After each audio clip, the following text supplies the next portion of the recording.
الإماراتية الشقيقة وقفة نبيلة نابعة من وحدة المصير، ومؤكدة لأواصر التعاون المشترك وعلاقات الأخوة المتينة القائمة بين مملكة البحرين ودولة الإمارات العربية المتحدة الشقيقة، والتي يجمعهما تعاون وتنسيق مشترك في كافة المجالات بصورة عامة، وفي المجال الدفاعي على وجه الخصوص.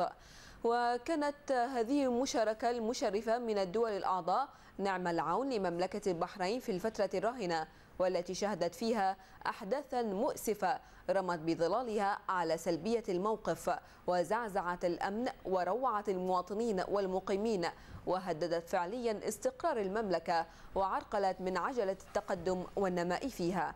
ولما كانت مملكة البحرين جزءا لا يتجزأ من منظومة دول مجلس التعاون الخليجي، فإن تلك الأحداث تعتبر تهديدا مباشرا لأمن وسلامة الدول الأعضاء، وهذا ما أكدته كافة اجتماعات المجلس على جميع المستويات منذ تأسيسه. هذا وتجدد القيادة العامة لقوة دفاع البحرين مناشدتها كافة الأخوة المواطنين والمقيمين بالتعاون التام والترحيب بإخوانهم من قوات درع الجزيرة المشتركة.